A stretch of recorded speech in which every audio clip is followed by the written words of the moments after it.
गौतम बुद्ध, जिन्हें सिद्धार्थ गौतम और भगवान बुद्ध के नाम से भी जाना जाता है, को बौद्ध धर्म का संस्थापक माना जाता है। उनके अनुयायियों को बौद्ध कहा जाता है।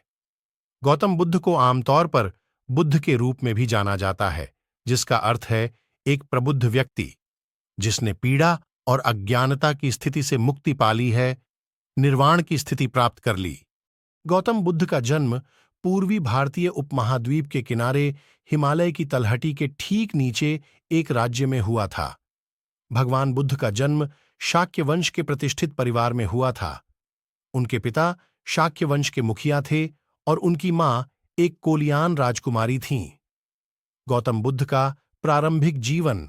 गौतम बुद्ध का जन्म 633 ईसा पूर्व में दक्षिणी नेपाल में स्थित लुम्बिनी प्रांत में हुआ था। उनका जन्म हिमालय की तलहटी में रहने वाले शाक्य वंश के एक कुलीन परिवार में हुआ था।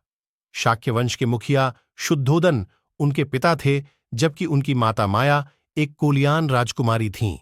ऐसा कहा जाता है कि दरबारी ज्योतिषियों ने भविष्यवाणी की थी कि वह एक महान ऋषि या बुद्ध बनेंगे।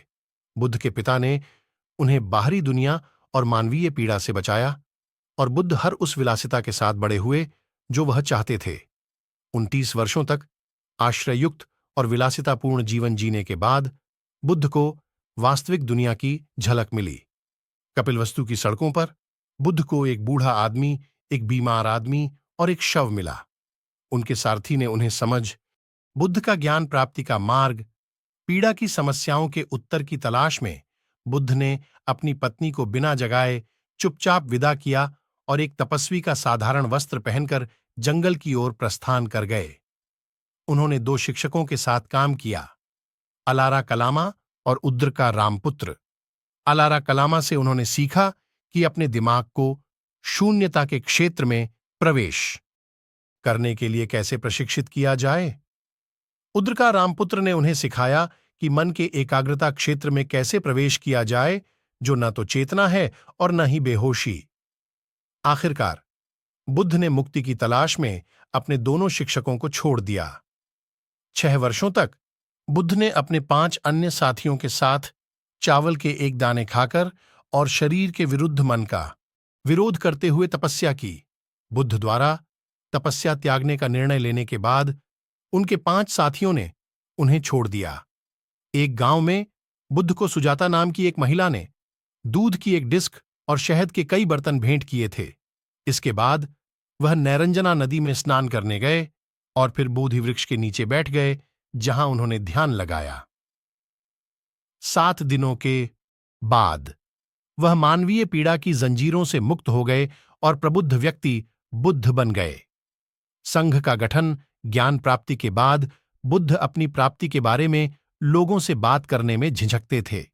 उनका मानना था कि अधिकांश लोगों के लिए इसे समझना बहुत कठिन होगा, लेकिन ऐसा कहा जाता है कि भगवान ब्रह्मा ने उन्हें अपना निर्णय बदल दिया। बुद्ध अपने शिक्षकों अलारा कलामा और उद्रका रामपुत्र को खोजने के लिए वापस गए, लेकिन उनकी मृत्यु हो चुकी थी। फिर वह अपने 5 साथियों को खोजने गया जो उसे छोड़ गए थे। बुद्ध ने वाराणसी के पास स्थित डियर पार्क सारनाथ में अपने 5 साथियों से मुलाकात की और उन्हें अपने जागरण के बारे में आश्वस्त किया। यह पहली बार था जब बुद्ध ने धर्मचक्र चलाया।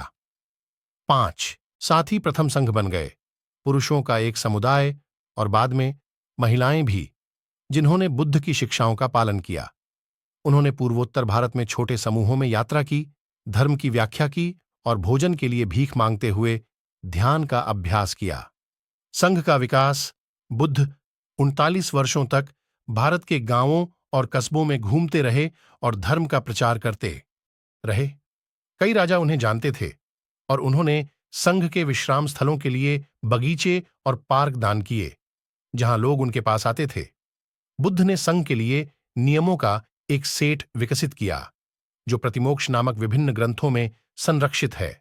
इन ग्रंथों का पाठ हर 2 सप्ताह में संघ द्वारा किया जाता था। गौतम बुद्ध के अंतिम दिन बुद्ध की मृत्यु 80 वर्ष की आयु में सूअर का मांस या मशरूम खाने के बाद हुई। उनकी मृत्यु शैया पर एकत्रित भिक्षुओं ने उन्हें यह एहसास कराया कि सब कुछ क्षणभंगुर है। उन्होंने उनसे स्वयं और धर्म की शरण लेने को कहा। उनकी मृत्यु के कुछ शताब्दियों के बाद बुद्ध को भगवान बुद्ध की उपाधि दी गई। निष्कर्ष, सभी सुख सुविधाओं से युक्त एक कुलीन परिवार में जन्मे बुद्ध ने मानव पीड़ा की समस्या का उत्तर खोजने के लिए अपना सब कुछ छोड़ने का फैसला किया। बोधि वृक्ष के नीचे ध्यान करने के बाद उन्हें ज्ञान प्राप्त हुआ और अंततः उन्होंने अपने संघ की मदद से अपनी शिक्षाओं का प्रसार किया। वह बौद्ध धर्म के संस्थापक बने। बुद्ध की मृत्यु का वर्ष अभी भी अनिश्चित है, लेकिन बुद्ध का जीवन और शिक्षाएं उनकी मृत्यु के सदियों बाद भी प्रासंगिक हैं।